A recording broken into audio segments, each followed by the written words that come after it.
seorang guru yang profesional lah, terutama di alaf yang sekarang ni. Okey, terima kasih. Terima kasih Ustaz sebab sejawab soalan. Sangat-sangat bermakna lah jawapan Ustaz tu. Okey, terima kasih Khairul. Okey Ustaz, seterusnya daripada saya.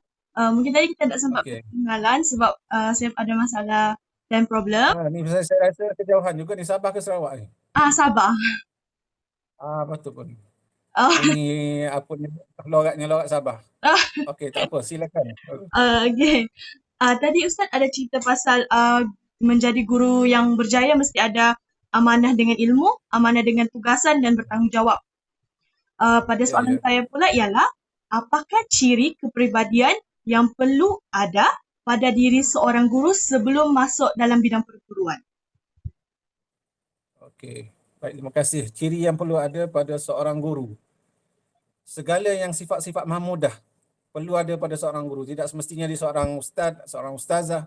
Bila sahaja bergelar seorang guru, dia perlu seorang yang mutkin, dia perlu seorang mutadayyin, seorang yang beragama, amanah dengan agama dia.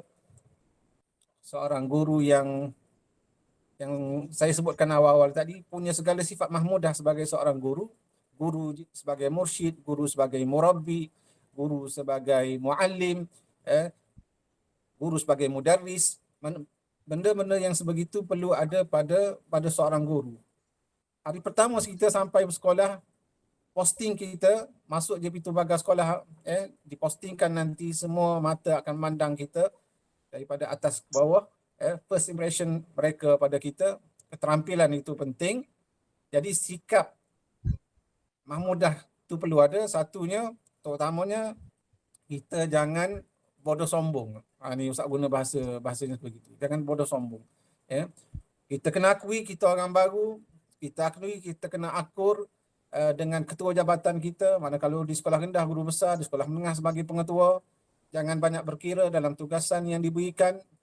Belajar dengan orang yang lama, walaupun mungkin orang lama itu komputernya kurang kemahiran berbanding dengan kita, tapi ada ilmu, pengalaman yang dia ada puluhan tahun mengajar yang tidak ada pada kita. Jadi guru-guru yang lama ni perlu kita rujuk, sifat merendah diri, sikap sentiasa bertanya, sikap tidak berkira dalam tugasan, bukan terus menolak apabila diberikan tugasan. Bila kita berjaya ada dalam diri kita sikap-sikap yang begini, dia akan menyebabkan kita berjaya membentuk satu suasana kerja yang seronok dan orang pun seronok dan tidak berkira untuk membantu kita. So sikap-sikap ni penting. Hasil pada pengalaman Ustaz yang dah 20 tahun lah. Bukan nak condemn kata guru-guru baru, tidak. Ustaz pun asal daripada guru yang sama juga. Tapi bila kita tengok ada yang adik-adik yang baru, bila diberikan tugasan sudah pandai menolak itu dan ini. Itu kena terima hakikat. Guru baru, itulah antara ujiannya. Memang kita akan berikan tugasan, belajar tak belajar. Dia kata mudah belajar 4 tahun dah kat universiti. Dah diberikan latihan yang cukup. Mana di sekolah adalah untuk mengeluarkan apa semua ilmu yang kita belajar dalam sekolah untuk kita praktikkan. Dan di sekolah adalah lapangan yang selayaknya untuk kita menunjukkan segala apa yang telah kita pelajari disertai dengan sifat-sifat yang baik tadi. So yang penting sekali adalah segala sifat mahmudah perlu ada pada diri seorang guru. Latar belakang apa sekalipun dia mengajar, hatta bahasa Inggeris ke moral sekalipun, perlu ada sifat-sifat yang terpuji ini. Itu yang penting. Okey, terima kasih. Rasanya terjawab untuk soalan itu. Terima kasih Nurul. Okey, terima kasih Ustaz atas pencerahan ataupun jawapan tadi. Ustaz, saya tertarik dengan yang Ustaz sebut tentang mungkin dengan mutadin. Kalau boleh Ustaz, Mutadayyin. mutadayyin. Kalau Ustaz boleh jelaskan sedikit tentang mungkin dan mutadayyin. Mungkin mana seorang yang begitu mengambil berat tentang masa, mengambil berat tentang amanah yang dia pegang atas apa jawatan di sekolah sekalipun. Mutadayyin ni maknanya beragama, daripada perkataan din. Bila beragama, seorang itu akan rasa bertanggungjawab. Apa yang aku buat ni akan dipertanggungjawabkan. So bila dia sentiasa sebegitu, akan ada sikap-sikap. Memanglah kita ada kelemahan, ada masa juga kita terlalai dan terleka, tapi bila kita adanya mutadayyin, akan ada landasan yang memandu kita. Apa yang aku buat ni tak betul. Aku kirim punch card dekat orang pun tak betul. Aku datang lewat sekali-sekala pun patutnya ada rasa bersalah. Ada rasa kekesalan dalam diri itu. So benda-benda yang sebegitu perlu ada dan sentiasa perlu dilazimi dan diistiqamahkan untuk sentiasa kita memuhasabah diri kita sebagai seorang guru. Sebab seorang guru kalaulah dia ada sikap-sikap itu, kitalah antara jutawan akhirat yang paling kaya di akhirat nanti sebab kita berjaya melahirkan manusia yang menjadi manusia. Ya, so saham pahalanya akan berterusan walaupun kita sudah mati, nama seorang guru akan tetap dipanggil sampai bila-bila. Okey, itu. Terima kasih. Terima kasih sekali lagi Ustaz atas ilmu yang barulah buat kami yang bakal menjadi seorang guru. Seterusnya saya berikan kepada kawan saya, Wan Nur Mardia. Okey, terima kasih Ustaz. Okey, sebelum tu saya ada tertariklah dengan satu perkataan yang Ustaz cakap yang sifat tidak berkira. Okey, macam kita ni cikgu yang baru, andai kata, persoalan saya lah, andai kata tiba-tiba ada cikgu yang lama bagi tugasan yang bukan bidang kita, macam mana kita nak ikhlaskan diri kita ni untuk terima tugasan yang diberi? Okey, terima kasih. Oh, bagus dia cakap luar tak bunyi Kelantan. Okey, terima kasih pada Mardiah. Satu, tak ada alasan sebenarnya. Jangan kata kita saya dekat maktab dekat UPSI dulu, saya unit uniform saya pengakap. Tiba-tiba datang kat sekolah saya dapat KRS. Saya tak nak. Tak boleh. Kita sebagai guru baru jangan terus mengelak. Benda tu boleh dibincang tapi kata kena juga. Bukan jawatannya kita tak pernah ada pengalaman, tapi pengalaman tak akan dapat kalau tanpa ada percubaan. So ilmu akan hadir dengan kita cuba sesuatu yang baru, belajarlah. Akan ada rakan-rakan guru kita yang lebih senior, dia tidak kata bagi begitu saja, akan ada. Dan kita kena ringan mulut untuk bertanya. Walaupun benda baru, bahkan ramai di sekolah agama sendiri ustaz yang tak ada pengalaman pun terpaksa jadi SU sukan, menguruskan sukan tahunan yang besar. Tapi bila dah dibelajar, bila diberi tunjuk ajar oleh guru-guru yang lama, dan dia pun rajin bertanya, so akhirnya walaupun kejohanan yang sebesar sebegitu dapat dilaksanakan dengan baik. So jangan cepat kata kita fed up, tak putus asa, apalah bagi aku langsung tak pandai benda ni, aku tak pernah buat sepanjang hidup aku, sebuah paperwork yang macam-macam pelik-pelik macam tu. Jangan terus tu, mana bertanyalah dulu, rujuklah pada guru-guru yang lama. Ramai akan ada jumpa manusia-manusia macam-macam di sekolah nanti bila posting. Akan jumpa guru yang macam-macam, yang bagus, yang macam-macam lah. So carilah rakan yang baik, guru yang lebih lama, yang boleh. Pasti akan ada orang-orang yang sebegitu di mana sahaja pun kita akan dipostingkan nanti. So jangan malu untuk bertanya, jangan malu untuk kita merendahkan diri kita, walaupun satu sudut kita ada kelebihan, tapi akuilah ada kelebihan yang banyak pada guru-guru yang lama yang kita perlu rujuk pada mereka untuk memastikan kerja buat kita akan jadi lebih baik dan teratur, insya-Allah. Terima kasih Ustaz. Okey, soalan daripada saya lah kan, satu lagi.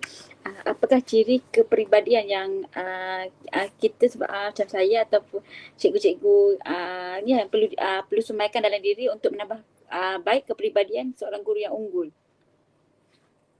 Macam mana? Cuba ulang sekali lagi, Matia. Apakah ciri atau sifat yang cikgu rasakan perlu kita semaikan untuk menambah baik kepribadian seorang guru yang unggul? Apa ciri ataupun yang perlu ada penambahbaikan lah untuk menjadikan diri kita sebagai seorang guru yang unggul. Nak dapat taraf guru yang unggul ni bukan calang-calang orang, bukan biasa-biasa. Perlu ada niat, perlu ada keazaman untuk sentiasa menambah ilmu yang lain daripada yang sudah kita ada. Contoh, kita dah belajar universiti, bidang kita dah mahir dalam bidang kaunseling. Tapi kita kekurangan dari segi pengucapan awam. So dalam Hermes akan ada dalam dia panggil latihan dalam perkhidmatan ladab, yang peluang-peluang yang boleh kita ikuti sebagai seorang guru untuk menambahkan apa yang dikatakan keunggulan dalam seorang guru yang bukan guru ini hanya mahir dalam bidang yang pengkhususan di universiti saja atau di maktab saja, tapi dia juga mahir, rajin mencari bidang-bidang yang lain selain daripada itu, menambahkan 2-3 lagi kepakaran untuk benar-benar yang dikatakan guru yang unggul. Dia guru yang kreatif, dia guru yang kritis, dia guru yang rajin untuk menerokai bidang-bidang yang lain selain daripada dia belajar di universiti. Mana poinnya adalah teroket untuk dapat keunggulan, tahap keunggulan seorang guru itu perlu menguasai bidang yang lain juga selain daripada bidang yang telah dia pelajari di peringkat universiti atau di peringkat di IPG. Ya. Mana terokailah ilmu-ilmu yang lain untuk menambah upaya diri kita sebagai seorang guru yang melayakkan untuk digelar guru yang betul-betul unggul. Okey, itulah. Sangat menarik perkongsian Ustaz di mana kita sebagai bakal guru ni perlu sentiasa merendah diri dan sentiasalah belajar perkara yang baru lah di sekolah. Ya. Banyak peluang awak nanti bila dah posting, bila dah jawatan tetap, selain banyak keistimewaan kita sebagai menjawat awam, peluang untuk sambung belajar, menerokai bidang-bidang ilmu yang ditaja 100% oleh kerajaan dengan bergaji penuh dan sebagainya dalam dan luar negara. Banyak sangat. Kita nak tak nak saja. So peluang itu disediakan dengan begitu banyak untuk kita menerokai macam-macam ilmu.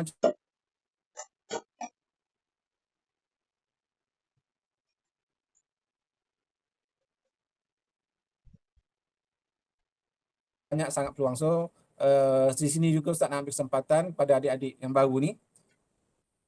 Tanam azam aku nanti bukan sekadar ilmu yang aku ada. Bila dah ada peluang nanti aku akan sambung belajar ke tahap yang tertinggi. Aku akan juga cari kemahiran-kemahiran yang lain untuk pastikan aku punya kemahiran yang pelbagai, yang melayakkan aku untuk jadi murabbi yang terbaik ataupun yang dikatakan guru yang unggul itu tadi. Okey. Betul Ustaz. Terima kasih atas perkongsian Ustaz. Okay, next saya pass kepada kawan saya. Assalamualaikum. Dia dengar ke? Alhamdulillah. Ya, no. Okay, tadi saya tak Tadi masalah lain. Okey, tak apa, teruskan. dekat Dia tersangkut-sangkut pula. Nur Ashikin. Saya Nur Ashikin. Okey. Okey, tadi kan Ustaz ada cakap tentang kepribadian yang kepribadian yang perlu ada pada seorang guru kan? Ya, okey. Okey. Baiklah, soalan saya pula, apakah ciri kepribadian yang tidak sepatutnya ada pada seorang guru? Okey. Yang paling Terima kasih, Ustaz. okey, terima kasih pada Syikin. Pertama sekali tidak amanah dengan tugasan dia lah. Ya. Tidak amanah dengan tugasan. Tak tahu nak cakap kenapa benda ini boleh berlaku hatta kepada guru agama sekalipun. Mungkin atas faktor tadilah, faktor sebenarnya menceburi bidang pendidikan kerana ini merupakan pilihan terakhir ataupun atas dorongan yang lain. Dia boleh memberi kesan dan mempengaruhi tugasan seorang guru tu. Bila dia satu tahap dia dah sampai satu masa dia dah rasa boring, satu tahap dia dah rasa tidak seronok lagi dengan kerjaya ini, maka kerana faktor tidak minat tadi akan timbul penyakit-penyakit yang lain. Tidak amanah, terutama sifat-sifat yang paling ni adalah tidak menepati masa, tidak hormat kepada ketua jabatan kita sama ada guru besar atau pengetua, tidak hormat pada guru yang lebih senior. Itu antara sikap-sikap yang tidak amanah lah. Ada yang macam sekolah Ustaz ni sekolah berasrama, 100% pelajar duduk di asrama, perlu di punch card, ada kelas malam pun guru kena punch card. Ada yang tuannya punch card tapi tuannya tiada. Punch card orang lain yang punch card tapi tuannya tidak ada bertugas. Sebab itu yang Ustaz katakan awal-awal tadi, dalam kelemahan kita sebagai seorang hamba, perlu ada juga mutadayyin itu yang beragama tu perlu ada dalam seorang supaya dia bila kita fikirkan adanya alam selepas dunia ni, dia akan fikir yang benda tadi akan dihisap. Sedikit sebanyak dia akan mengaruhi gerak kerja kita, tak akan buat benda-benda yang sebegitu tidak amanah dengan tugasan, ya, menyebabkan orang memandang serong. Lebih-lebih lagi adik-adik pelajar, kaunseling ni akan jadi kaunselor di sekolah-sekolah perlu bersifat dengan sifat kaunselor yang tentunya berlawanan dengan sikap seorang guru disiplin. Macam Ustaz 7 tahun sebagai seorang guru disiplin, berkawan rapat dengan kaunselor di sekolah, kami perlu ada sifat yang berbeza. Kaunselor lebih kepada memujuk, kaunseling lebih kepada menjalankan hukuman, menegur pelajar, perlu ada ketegasan, suaranya perlu lebih kuat daripada kaunselor. Dan kaunselor tak boleh sama sifat dengan guru disiplin. Dia kena sebegitu. Tapi perlu ada hubungan yang rapat dua ini.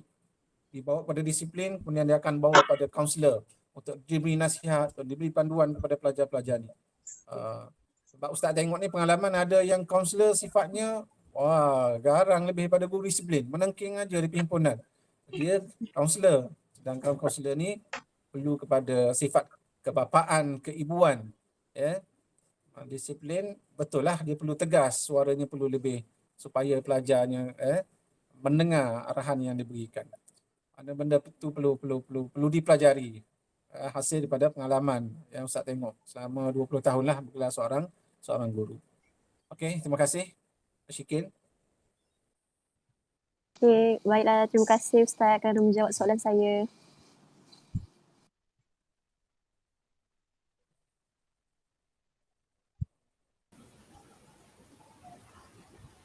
Okay, Siapa Ustaz lagi? boleh dengar suara saya Azlin. tak? Azlin rasa tak bertanya lagi. Silakan Azlin.